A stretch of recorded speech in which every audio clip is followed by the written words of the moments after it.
Coffee win a Grammy album. She did a lot of trap fusion as well. Cutline Media. What you watching? Cutline Media. What's popping? Cutline Media. For the latest reviews, news, interviews, subscribe to Cutline Media TV. Bringing you entertainment through the lens. He is one of the top producers in dancehall music, whose name is synonymous with helping young talents. There in a cut line. Choppy line.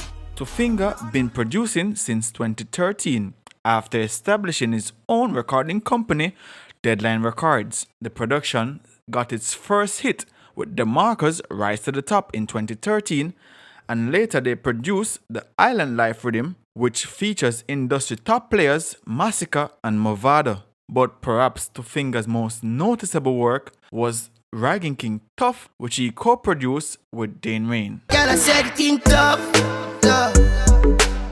Real God, Dane Rain. Well, back in the day when we just started music, I met Dane Rain through a mutual artist, and we got close in terms of a production relationship. We produced songs together, and we also worked on each projects. Like he have a project, I work on it. He works on some of my projects. So during that friendship, he was always an artist. So I always believed him as an artist as well. So that was where the major thing came in terms of our business relationship. So I did a lot of management work as well for him as an artist. So overall, Coffee's locked down. I was like a major part of that. The Unruly Fixed It that he worked on, I was a part of that as well. So, and we also co-produced Tough, maybe one of the biggest songs I worked on today. So TuFinga, what you been up to? Bring your fans up to date. Well, since lately we've been doing a lot of production, doing a lot of in-house stuff with my artists. You have to recognize that we are doing a lot of work with Jazwan, Kosha, Mela. These are my artists that I've been working with. Also, we've been doing a lot of work on outside work, as in we have a lot of clients that we mix, master, compose rhythms for. And overall, we've been doing a lot of video production as well, because we've been expanding into that avenue and also doing videos for a lot of other people within the players of this industry. So there's word out that you have this new project that's gonna rock the dancehall space. Talk to us about that. The project that I have coming, it's maybe the biggest project to date that I will release, because I've never put out a full body of work in terms of an album. So what I'm working on right now is an album that will feature the best artists in dancehall that I've worked with. So it will be fresh, brand new material from people like Tommy Lee, Javelani, Killy Bang, Granite Law, even Mavado. So there is a long list, and it will also highlight my new talents. So like Jazai, Naila, Kosha the Soldier, and you mentioned Dane Ray, so he's also on the project.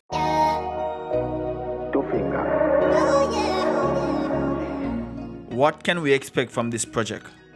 Well, people can expect island songs. People can expect songs to make you smile, songs to make you happy. It's more about motivational music, music that you can enjoy, So it's about you going in your car and listening a song that boosts up your energy for the rest of the day. It's also about listening a song to motivate you when you're in a down mood. It's also about music that will motivate you to get to whatever goal is, whatever your goals are. TuFinga, studying at the University of the West Indies. How did you get involved in music production? It's like a lot of people would do interviews and say, yo, music, they choose them. It's like a real thing. Because I had friends that were pursuing or in the pursuit of getting a musical career on the top, like people like Massacre, people like QP, people like Kaledo, people like even Kosha the Soldier. These are the people who influenced me to become a producer because at the time most of these names weren't established as yet.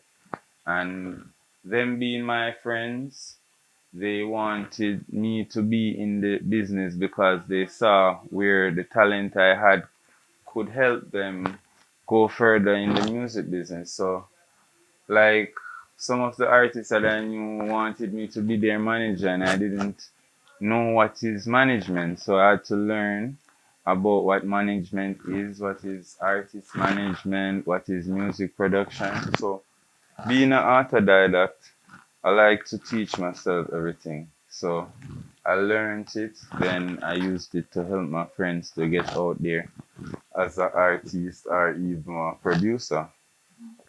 You still friends with those person?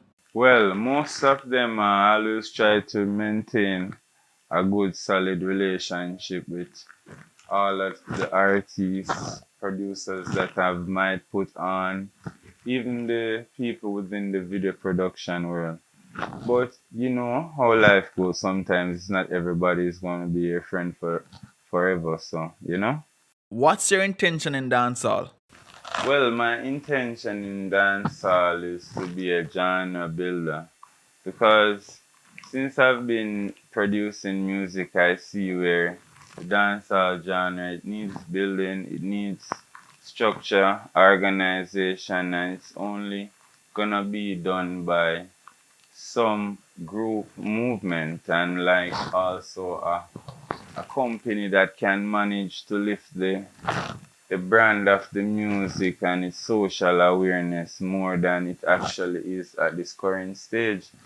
So I would say my intent is to mentor as much youth as possible because within an industry most people don't understand that the bigger the industry is, the bigger the genre will become. So the more people that are in the music business, the more people are gonna be interested to log on to this.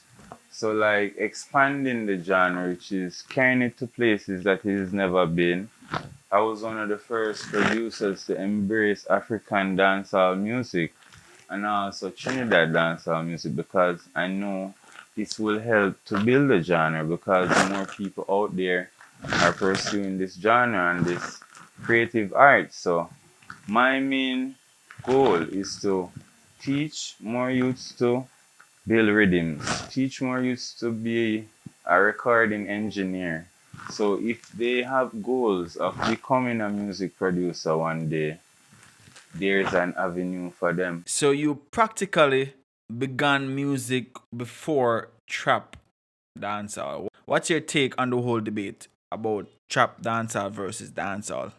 Well, I think in any genre that you have in music, it always grows.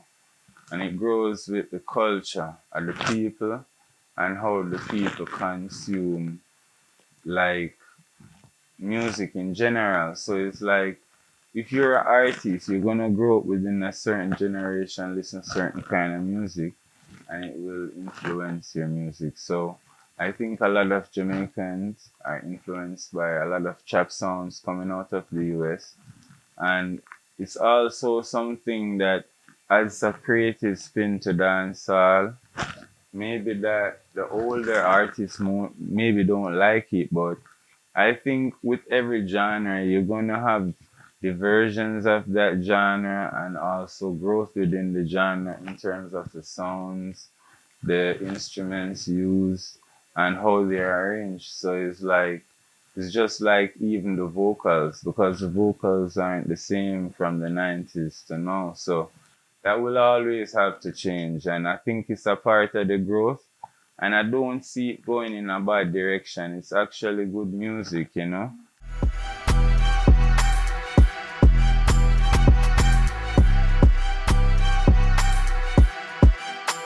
A lot of hit songs like Rising King, Tough, you know. It's like there's so much big hit songs out of Jamaica that has a trap fusion. So you have to appreciate the sound that it's bringing, and you know, you have to actually just say it's a part of the musical growth. Coffee win a Grammy album. She did a lot of trap fusion as well. You go put you on lockdown. So, you know, and her recent hit Lockdown is the main example of it. So I think it's gonna be something that people will gravitate to eventually. How do you manage ego in this business? The ego is a thing that I've really fully not understand because no matter how it seems that people know me in the business, I've never seen to make the notoriety that I get carry more ego because I don't understand it. I can't really do it. Like I don't know how to do it. So it's like I will always be normal, but I guess that everybody is how they are. Everybody have their egos. Everybody have their spirits. So it end up that I would say I just try to be as humble as possible. If somebody wants to be very egotistic, I just make they be who they are. I don't normally make it affect me. I just normally focus on the work. So if it's work to be done, I do the work and I don't really think about the ego or you know, because it's something that's normal for even entertainers, you know. Everybody has a big ego, so it's something that I don't really focus on. It's not really on the top of my mind. Successes. Well, success is maybe different for each person, you know. My success will be see even somebody that I try to put on the right path achieve success. That is success for me. Like even just having someone tell me that yo that song changed your life. That's success for me. So regarding success, those are the main achievements I would say success is for me to like make music that can actually change somebody's mood. Like somebody came here from Belize recently and they said the song that I did named Not Cool Off. It really was a motivational thing for them, you know. Let them get up every day and even be more focused on their own music career. So that type of thing will always be something that I appreciate, you know. So yeah, but I've been on the billboard 3 times on 3 different projects that I've did, and actually working on a project now that I think will surpass all of the achievements that I've achieved so far. Are you the executive producer of this new album? Yes, I'm the executive producer of the whole album. I worked with a lot of other producers on the album as well, so they contributed a lot towards the album. So I would say I like to mention some of them like Nat and like some guys from Montego Bay called Valentino and also Express. So there's a lot of new talent as new composers in dancehall that I'm gonna give a highlight on the project. So you can look out for a lot of works with them as well because we're doing a lot of work with new people in terms of new everything, new composers, new engineers, new photographers, video people. So, you know, I always try to, as I tell you, mentor these new people into the right direction because when I was starting out, there weren't much mentors out there. So that I think is one of my gifts to the business that I would like to always do.